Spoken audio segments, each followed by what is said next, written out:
meu amigo empreendedor, minha amiga empreendedora. Estamos de volta para o terceiro bloco, entrevistando aqui o Dr. Nésio, que é o secretário de Saúde do Estado do Espírito Santo. Você acompanha sempre as nossas entrevistas aqui pelo empreendedor.com.br e a conversa já conseguiu passear por diversos aspectos da sua análise como profissional da área de saúde, desde a percepção do início da pandemia, inclusive com as suas ações, como gestor de saúde de um dos estados da federação, buscando até antecipar alguns dos momentos. E nós temos informações muito importantes, muito interessantes, mas agora nós queremos saber como ele enxerga o futuro, como ele enxerga o momento pós-pandemia, ou até onde vai essa crise mais intensa, como ela deve se debelar e o que acontece depois.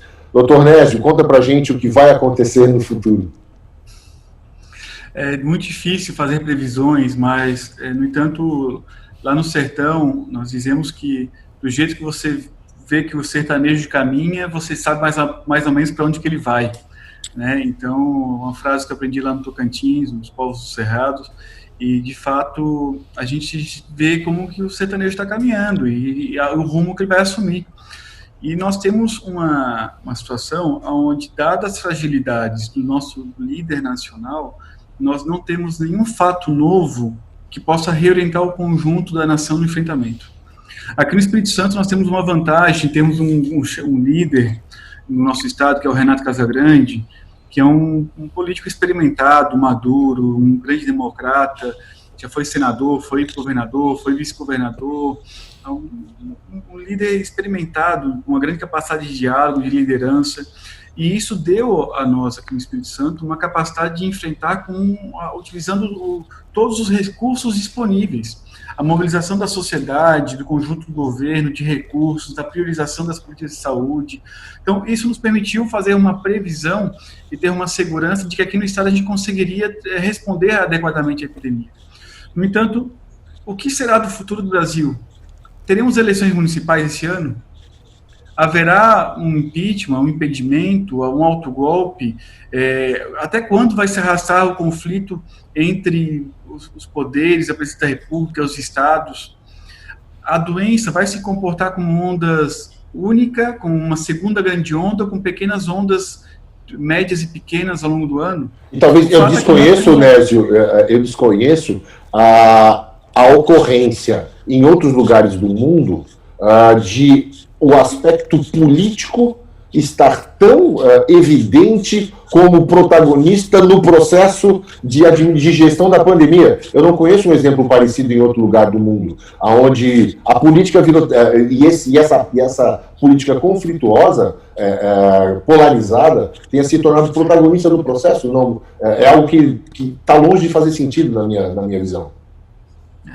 Você vê que que isso se reflete no Brasil, porque nós somos uma maneira superdimensionada, porque nos Estados Unidos, de fato, lá é uma federação, lá os estados têm maior arrecadação, os estados têm maior autonomia constitucional, existem diferenças gritantes entre um estado e o outro, de como cada estado organiza o seu sistema de saúde.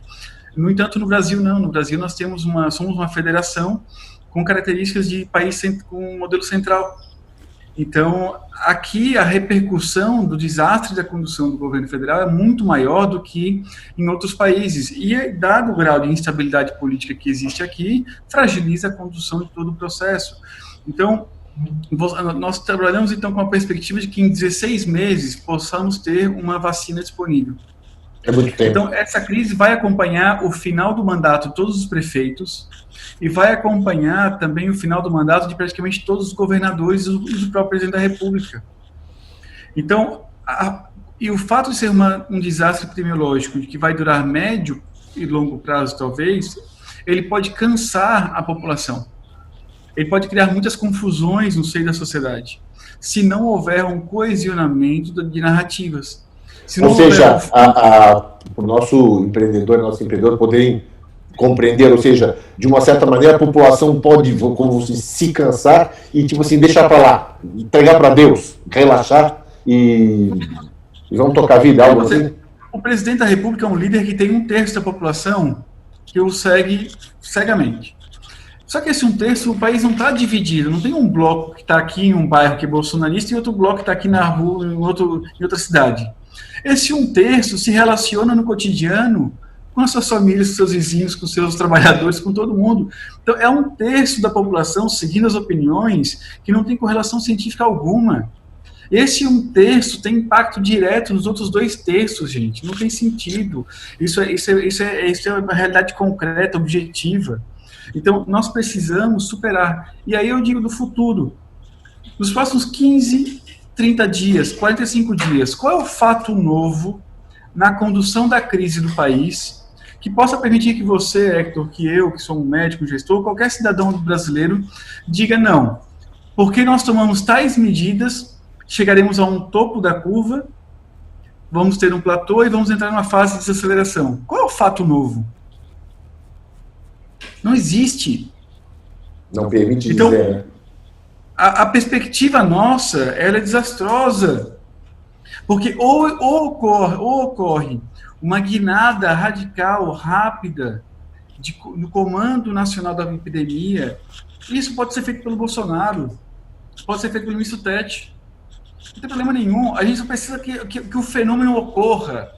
O país pede um líder, o povo pede um líder. O enfrentamento à pandemia exige um líder que coesione o país. Esse é o fato novo que poderia surgir, que possa fazer com que o país caminhe para uma outra perspectiva de futuro. E aí, essa perspectiva, ela precisa ser construída pelos atores econômicos do país, pelos atores políticos, pela população, pelos trabalhadores, pelo controle social, pelos grandes meios de comunicação. Nós precisamos encontrar uma saída para salvar o projeto nacional. Então, para o futuro, nós podemos afirmar algumas coisas. Nós vamos ter vacina no futuro. E aí, para os próximos 10 anos, é importante lembrar que nós deveremos ter outra pandemia nos próximos 10 anos. Que pode ser com coronavírus, pode ser com outra epidemia, com outro vírus, com outro agente etiológico. Só que o vírus que nós já estamos vivendo com ele é tão danado que ele tem uma capacidade de mutação muito rápida. Nós já identificamos 3 grandes grupos de mutações do coronavírus no mundo. Imagine que se a gente desenvolve uma vacina, ele constitui uma mutação significativa e que a vacina não tem efeito. O futuro poderá retomar a uma normalidade, mas de um novo normal. O novo normal, ele vai exigir que as pessoas se relacionem de maneira distinta. O novo normal vai exigir que a gente utilize mais a tecnologia, que a gente utilize mais o teletrabalho, utilize mais a compra eletrônica. E tudo isso também tem uma correspondência do distanciamento das pessoas e impacto na saúde mental das pessoas. Então, literalmente, nós estamos vivendo uma mudança de época, né, que está sendo forçada por conta dessa experiência da pandemia.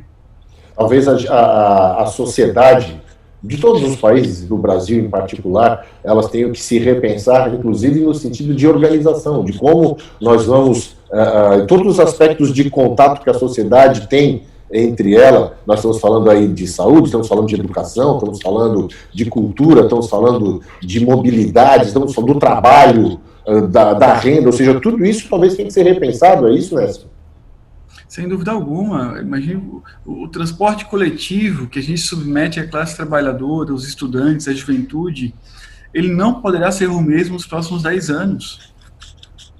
E não é migrar para o transporte individual, é migrar para o transporte coletivo saudável, ecologicamente sustentável, epidemiologicamente protetor da vida, da relação das pessoas. As cidades teriam que ser repensadas de uma forma geral? Sem dúvida alguma. Ou a gente caminha para isso, ou nós não teremos condições de suportar novas pandemias e novos desafios ecológicos, ambientais, sanitários que o mundo vai viver.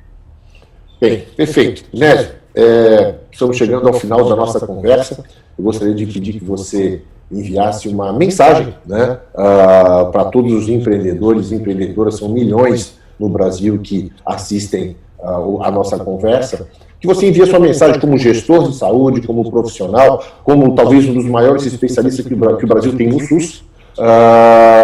Envie a sua mensagem para todas essas pessoas que precisam de palavras que apontem uma realidade, né, mas que também mostrem as portas de saída para essa situação tão difícil que hoje nós vivemos. Hector, eu tenho dito que nesse momento os nossos valores e o respeito à vida humana precisa estar na frente do projeto de país, projeto econômico, de projeto político de qualquer grupo.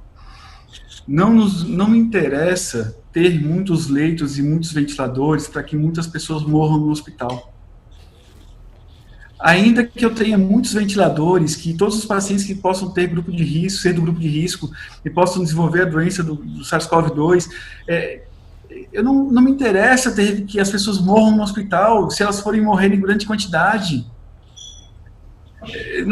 Mesmo que o sistema de saúde não colapse, é preciso enfrentar a doença numa perspectiva de que menos pessoas queridas morram.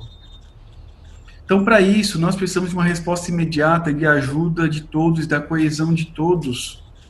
Então, todo o setor produtivo que tem a capacidade de se reinventar, tem a capacidade de se mobilizar, de colaborar com o Estado, colaborar com as comunidades pobres, colaborar com o sistema de saúde público e com o privado, no desenvolvimento de tecnologia, de soluções que permitam enfrentar o crescimento exponencial da doença e salvar vidas. Essa é a grande mensagem que eu queria deixar. Nós precisamos unir todo mundo, unir a nação, no enfrentamento de um inimigo invisível, que nós sempre estamos atrás dele. Doutor Nésio Fernandes, por favor, conclua. Né? E a gente precisa conseguir esse grau de unidade, porque nós somos um povo criativo. O povo brasileiro é um povo lindo, um povo que sobrevive cotidianamente a inúmeras adversidades, e essa é mais uma grande adversidade que chegou no nosso povo.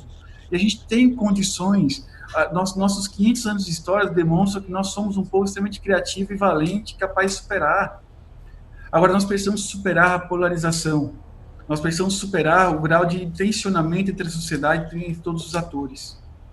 Então, o meu apelo é que a gente consiga nos unir, né, em torno de um projeto que coloque a vida na frente de tudo e que possa conciliar a vida com o projeto político, econômico, social de todos os atores que compõem o nosso país.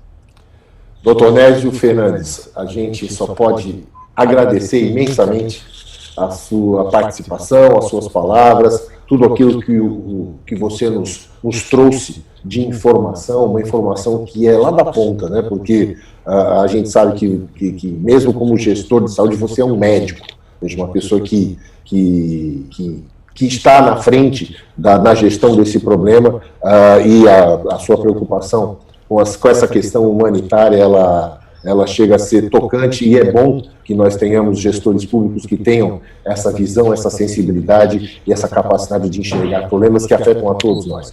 Temos que agradecer em nome de todos os empreendedores e empreendedoras do Brasil o nosso grande abraço, e você, empreendedor e empreendedora, continue acompanhando aqui essas conversas que, não tenha dúvida, são muito importantes e úteis para que a gente possa se conduzir de uma maneira adequada nesses momentos tão difíceis que o nosso país atravessa. Agradeço a sua audiência, agradeço a sua participação, continue nos acompanhando aqui no empreendedor.com.br. Um grande abraço e até o nosso próximo encontro. Até logo.